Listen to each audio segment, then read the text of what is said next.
سبحان ربک رب العزت عما یصفون. پاک ہے تیرا رب ان باتوں سے جو وہ مشرکین بیان کرتے ہیں، جو مشرکین بیان کرتے ہیں. ساتھی سنتا نہیں، انہوں نے بولتا نہیں، یہ منوا دیتے ہیں، یہ کام کروا. ان باتوں سے تیرا رب کیا ہے؟ پاک ہے. جو یہ بیان کرتے ہیں مشرکین، تیرا رب ان سے کیا ہے؟ پاک ہے. ماشاءاللہ. جب انہوں نے موجودوں کا مطالبہ کیا سورت بنی اسرائیل میں، یہ موجودہ دکھا، یہ موجودہ دکھا، یہ دکھا، یہ دکھا، اس کے جواب میں اللہ نے کیا کہا؟ قل، میرے پیغمبر جواب دیجئے، سبحان ربی، میرا رب شریکوں سے پاک ہے. یہ کام میں کر دوں تو پھر تو میں رب کا شریک ہو گیا، پھر تو میں رب کا شریک ہو گیا کہ رب والے کام میں نے کر لیے. میرا رب شریکوں سے پاک ہے، میں کون ہوں؟ دیکھیں کچھ ایسے عربی کے الفاظ بڑے عام فہم ہوتے ہیں، اس کے ترجمے کرنے کی بھی اتنی ضرورت نہیں، اور عربی سمجھ آ جائے نا تو اس کا مزہ بھی زیادہ ہے، ثواب بھی. عربی جو میرے نبی کی زبان، میرے نبی کی زبان صلی اللہ علیہ وسلم، تو لفظ تو بڑے آسان سے ہیں، میں بولوں گا انشاءاللہ آپ سمجھ جائیں گے. سبحان ربی، میرا رب شریکوں سے پاک ہے. حل کنت، میں نہیں ہوں الا بشر رسولا، الا بشرا. حل کنت، میں نہیں ہوں الا بشرا، مگر کون؟ بشر. اس سے بھی کوئی واضح دلیل ہوگی نبی پاک کی بشریت پر، یا کتنی واضح دلیل. حل کنت الا بشرا، میں نہیں ہوں مگر ایک بشر ہوں. ذات میری بشر ہے، حقیقت میری بشر ہے. عبداللہ کے گھر پیدا ہوئے تو بشر ہی ہوئے، بشر. آمنہ کی کوکھ سے جنم لیا تو بشر. فاطمہ کے بابا نے بشر. بشر. جنس سے جنس پیدا ہوتی ہے، جنس سے جنس پیدا ہوتی ہے، جنس سے دوسری جنس پیدا نہیں ہوتی. اگر عبداللہ اور آمنہ دونوں بشر ہیں تو ان سے جنم لینے والا محمد بھی کیا ہوگا؟ صلی اللہ علیہ وسلم.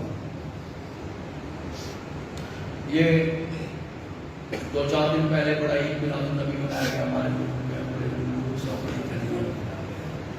اگر آپ نے فیس بک پہ دیکھا ہو، علمان حفیظ راولپنڈی میں ایک جلوس میں، راجہ بازار میں، مردوں کے مجمع میں ایک بے پرد عورت نعت پڑھ رہی،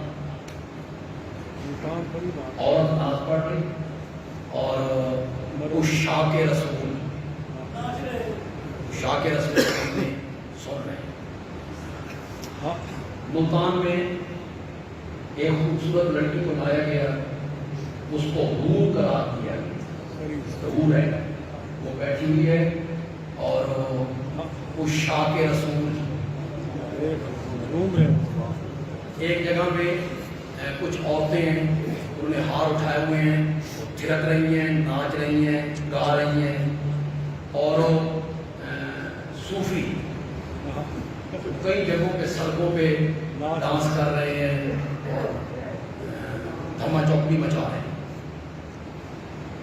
ہماری سنی تو کسی نے نہیں، سنی تو ہماری کسی نے نہیں. میں بریلوی مکتب فکر کے علماء سے بڑی دردمندانہ گزارش کروں گا کہ خدا کے لیے نہیں نہ کرے اس کے آگے روک لگائیے. بند اپیل کر سکتے ہیں آپ سے, اس کے آگے روک لگائیے. یہ انتہائی غلط کام ہے, نبی پاک کو ناراض کرنے والا کام ہے. منع کیجئے. جو سنجیدہ علماء ہیں, بریلوی مکتب فکر کے سنجیدہ علماء, خدا کے لیے آپ اس میدان میں آئیں اور اس کو روکیں. آپ نے ابتدا کی, پھر آپ نے جھنڈیاں, پھر آپ نے لائٹنگ, پھر آپ نے گلیوں کا سجانا, آپ نے بڑھایا اس کام کو. آپ اتنا بڑھ گیا ہے کہ تہاڈے قابو بھی نہیں لیا.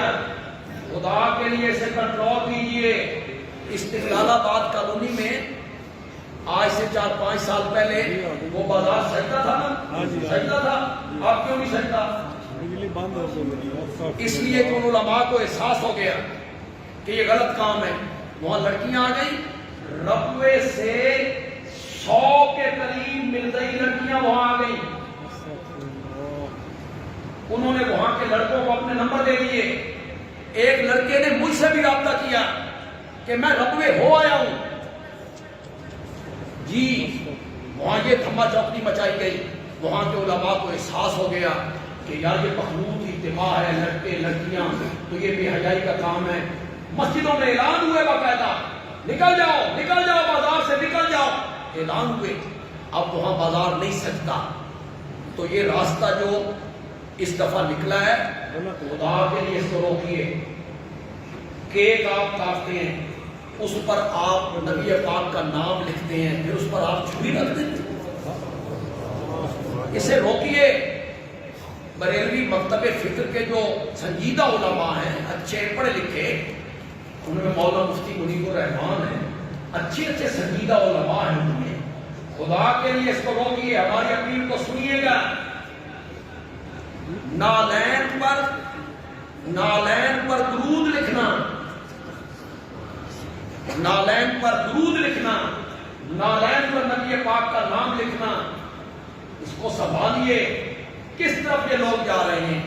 پھر باقاعدہ سالگرہ کے طور پہ کیک کا کاٹنا اور تالیوں کا بجانا. یہ سالگرہ منانا اسلام کی رسم ہے, یہ تو عیسائیت کی رسم ہے بھائی. کس طرف چل نکلی ہے ہماری قوم. یہ نوجوان اور جتنے لوگ تھے, کسی کے چہرے پہ داڑھی نہیں تھی. میں نے ایک بریلوی مکتب فکر کے عالم کی ایک حدیث سنی. اس نے کچھ سنجیدہ گفتگو کی اور اپنے لوگوں کو سمجھایا. اس نے کہا نعرے لگاتے ہو غلامی رسول میں موت بھی قبول ہے, یہ نعرے لگاتے ہو, تو غلامی رسول میں داڑھی قبول کیوں نہیں؟ غلامی رسول میں نماز قبول کیوں نہیں؟ غلامی رسول میں ہو تو نماز پڑھو نا. غلامی رسول میں ہو تو چہرے پہ سنت رسول ہو. یہ غلط طرف ہم نکل گئے ہیں.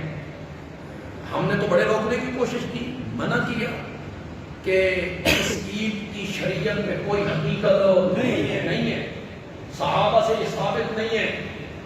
یہ تو آج سے 1 صدی پہلے لاہور کا ایک آدمی تھا عنایت اللہ, ہندو مذہب چھوڑ کے مسلمان ہوا. دیوالی کے موقع پہ وہاں جلوس نکالتا تھا. اس نے مسلمان ہونے کے بعد یہ جلوس نکالنا شروع کر دیا. عنایت اللہ اس کا نام تھا. یہ تو 100-150 سال پہلے کی بات ہے. اس سے پہلے تو یہ 12 وفات تھا. اس کو کس مہینہ کیا کہتے ہیں؟ 12 وفات والا مہینہ کہتے تھے. وہ یار کچھ ہماری غلطی ہے. ہم نے کہا وفات مانتے نہیں ہو, مناتے کیوں ہو؟ انہوں نے کہا چنگا وفات نہ صحیح عید ہو. ہم نے کہا وفات مانتے نہیں ہو, مناتے کیوں ہو؟ انہوں نے وفات النبی چھوڑا, اس کا نام رکھا عید یا جشن میلاد النبی. اب ہمارا سوال یہ ہے, بشر مانتے نہیں ہو, میلاد کیوں مناتے ہو؟ کبھی نور کی بھی ولادت ہوئی؟ نور کا ماں باپ نہیں, کوئی نہیں. نور کی ولادت, نور کی پیدائش, نور کی تو ولادت نہیں ہوتی. وقت چونکہ ہمارے پاس کیلنڈر رکھو یہ ہمارے جماعتی کیلنڈر ہے مشاہرہ بیکم کی جماعت نے چھاپے ہیں فائر گیٹ پہ ہوں گے 40 روپے اس کی قیمت ہے حضرت کیا آپ بھی مہنگائی سے متاثر ہوئے اتنا لوگوں نے گھروں کھانا ہونا کی متاثر تھوڑی آواز ہونی چاہیے بہت زیادہ ہوئی جی ہے میں آواز کبھی ہونی چاہیے سوچتا ہوں اسٹیج کہ پہ چلو یار یہ گنتی تنخواہیں ہیں 80,000 70,000 یا آمدن والے لوگ ہیں یہ بیچارہ دہاڑی دار مزدور کیا کرتا ہے جس کی کبھی دہاڑی لگتی ہے کبھی نہیں لگتے یہ کیا کرتا ہے آٹا تو اب لینا ہی لینا ہے ظلم دودھ بھی تھوڑا سا لینا ہی لینا ہے جو بھی لینا ہے۔ بجلی کا بل بھی دینا ہی دینا ہے۔ اس کے بغیر گزارا نہیں یہ مر گئی ہے قوم لیکن اعمالکم اموالکم واہ تمہارے اعمال ہی تمہارے حاکم تمہارے اعمال ہی تمہارے جیسے ہمارے عمل ویسے حاکم کوئی پوچھنے والا نہیں کوئی پوچھنے والا نہیں بس کوئی سے آپ سمجھ لیں میں کیا کہنا چاہتا ہوں کوئی پوچھنے والا شیخ سعدی نے کہا تھا گرو امیر ہو ہاں سب نذیر ہو جی ہاں موشرا دیما کو ترجمہ نہیں کرو ترجمہ نہیں کرو گرو امیر ہو ہاں سب وزیر ہو موشرا درپا کنن این چنی ارکان دولت ملک را ویران این چنی ارکان دولت ملک را ویران بالکل کوئی صورت گرو امیر ہو سب وزیر ہو موش راتی ماں موش کہتے ہیں چوہے چوہے کوئی پوچھنے والا نہیں کوئی نوٹس لینے والا نہیں اللہ غریبوں پر رحم کرے اللہ غریبوں پر رحم کرے آپ بھی جو صاحب سبب لوگ ہیں یار اپنے محلے میں برادری میں نظر رکھا کرو تھوڑی سی لوگ خودکشیاں کر رہے ہیں بچوں کو قتل کر رہے ہیں لوگ مار رہے ہیں زہر دے رہے ہیں بچوں کو اب بچہ بھوک سے روئے کوئی مطالبہ کرے باپ پورا نہ کر سکے تو کیا کرے وہ بیچارہ لہذا محلے میں یار ذرا دیکھا کرو کوئی غریب اس طرح کا سفید پوش تو کسی کے گھر میں آٹا پہنچا دینا کسی کو کپڑے سردیوں کے لے دینا کمبل لے دینا سردیوں کا سامان لے دینا یہ تمہیں یار کس نے بتایا کہ صدقے کی بکرا ہی دینا پتہ نہیں کس نے نکالی ہے یہ بات یار اور صدقہ جس چیز کا بھی دیں بتانے کی بھی ضرورت نہیں وہ جو غریب آدمی ہے نا آپ کا رشتہ دار ہے چچے کا بیٹا ہے ہم اس کو بتانے کی بھی ضرورت نہیں کہ یہ صدقہ ہے نہ تحفہ نیت کس کی اپنی نیت اس کو تحفے کے طور پہ ارد گرد نظر رکھا کرو اور غریب لوگوں کے نظر رکھا کرو یہ ہمارے عزیز ہیں محمد اشرف ہوٹل والے ان کے چچا بتائی سے بہت سوام ہیں ان کی نماز جنازہ آج عصر کی نماز کے بعد مدرسہ مفتاح علوم سپلائی ٹون میں انشاءاللہ ادا کی جائے گی آج درس قرآن نہیں ہوگا میں نے آج دلوا جانا ہے وہاں ختم نبوت کانفرنس ہے میں اس میں شریک ہونا ہے تو آج نہیں ہوگا اگلے جمعے چونکہ پھر درس کی ناغہ ہونا تھا تو میں نے سوچا کہ ایک جمعہ دیں پھر اگلے جمعے ناغہ ہو جائے تو یہ تسلسل نہیں رہے اگلے جمعے کیوں ناغہ ہونا ہے اس لیے کہ اگلے جمعے ہمارا پروگرام 29 اکتوبر جمعہ مغرب کے وقت یہ ذہن میں رکھیں کہ مغرب کے وقت عام لوگ کے جلسے عشاء کے بعد ہوتے ہیں ہمارا جلسہ مغرب کے وقت انشاءاللہ اہل حدیث مکتب فکر کے عالم ہیں مولانا علامہ احسان علی ظہیر مرحوم رحمۃ اللہ علیہ کے بیٹے ہیں مولانا ہشام الہی وہ تشریف لائیں گے ڈاکٹر خلیق الرحمان تشریف لائیں گے میں نے خود اس میں بھی بیان کرنا ہے اس لیے ہمیں کم مقرر رکھیں خطیب آپ نے زیادہ نہیں رکھے کم خطیب رکھیں تاکہ زیادہ لیٹ ہم نہ ہوں مقصودی باتیں آپ کو سنا دی جائیں اور آپ کو فارغ کر دیا جائے آپ یہ مہربانی کریں کہ ہمارے جتنے دوست ہیں احباب ہیں اور ہمارے ورکر ہیں ہمارے اہل محلہ ہیں محلے کے ہمارے عزیز ہیں دوست ہیں آپ اس پروگرام کے لیے اشتہار بنیں انشاءاللہ آپ پورا ہفتہ ہے آپ کے پاس آپ اپنے دوستوں کو، عزیزوں کو، رشتہ داروں کو اس کی دعوت دیں گے کہ ختم نبوت اور عظمت صحابہ پر گفتگو ہونی ہے، اور ہم نے ختم نبوت کا مضمون سننے کے لیے وہاں ضرور جانا ہے. آپ تیار ہیں؟ انشاءاللہ. یہی کہنا. جزاک اللہ.